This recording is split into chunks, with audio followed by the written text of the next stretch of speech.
Hi everyone, welcome back. So today I'm going to be doing a review and tutorial on the new HUDA Beauty Sand Haze Obsessions palette. So the Haze Obsessions is a new collection from HUDA, and there is the Sand Haze, the Khaki Haze and also the Purple Haze, and I have the Sand Haze right here, and this is the eye look that I created using the palette. So this is the packaging for it here. It says Sand Haze HUDA Beauty right here, and it is this pink packaging which I really like, and also I like the packaging for it because the other Obsessions palettes that I've got, the warm brown Obsessions and also the mauve Obsession, is a kind of cardboard packaging. So this one I prefer because it is this plastic packaging. It's a lot, to me it feels a lot like it's going to be cleaner and more durable, and yeah, it's just more heavy duty sort of thing. So this is the shades inside, and out of the three palettes that are available, I thought this was one that I would get the most use out of. Like, I do like the colour selection in here. As you can see, there's rose golds and pink bronze shades, there's deep plum shades, there's creamy nudes, pale peaches, there's some cool mauves and some chocolate shades inside as well. So I do like the selection of colours inside this palette, and there's mixtures of shimmers, mattes and metallic finishes. Now the metallic finishes are lovely, like this one here and this one are very creamy and very buttery, so when you apply them to the eyes they blend lovely and they're very pigmented. Now this shade and this shade here are a bit more kind of like shimmery, so they're a bit lighter in formula, like metallic there, but when you actually like apply them to the eyes you need to sort of kind of build them up a little bit more sort of thing. Yeah, the matte shades I used in the palette were really pigmented as well. They blended lovely together and they weren't very powdery, you know, they don't just disappear when you apply them to the eyes, and you know, they blend lovely, they're very pigmented, so I'm very happy with the matte shades in the palette as well. So this one and this one here are very creamy and very buttery, that's them right there.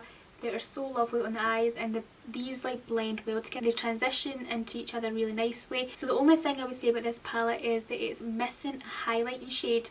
So I had to use a different shade from another palette to highlight the inner corner of my eyes there. For me, this shade right here and this shade are very similar in colour, if you can see. Like, they're different in formula, but they're very similar in shade. So I feel like the palette could maybe do without one of those shades.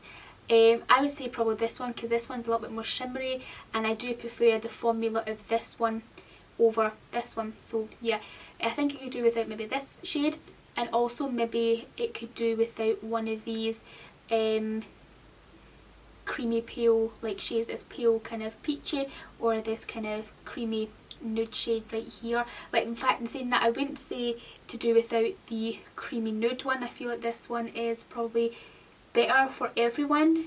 Yeah, so I like this shade in the palette, but maybe the peach one didn't have to be there, and you could maybe put like a transitional brown shade in there, like a lighter brown shade. I know this is quite like a chocolatey brown shade, but it's a little bit deeper, you know, it's quite deep for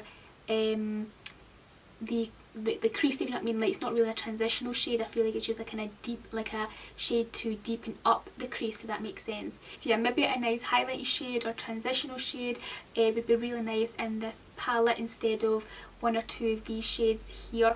But overall I think the palette is really nice in terms of the formula. I think it's lovely. I love the, you know, the array of the other shades in the palette, you know, they all go really nicely together, I think. And if you're into like these type of rose golds and plum shades, and I think this is a really lovely palette for you.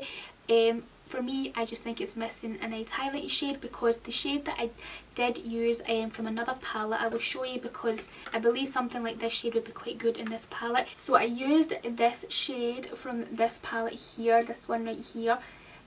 So I think that would look really good. Like, a shade like this would look really good, I think, in this palette. I think it would just complete the palette, and then you would have like all the shades you really need to create the eye, like an eye look, like a overall eye look. You wouldn't have to dip into other palettes, if you know what I mean, because you would have that highlighting shade to highlight in the corner and also like the brow bone.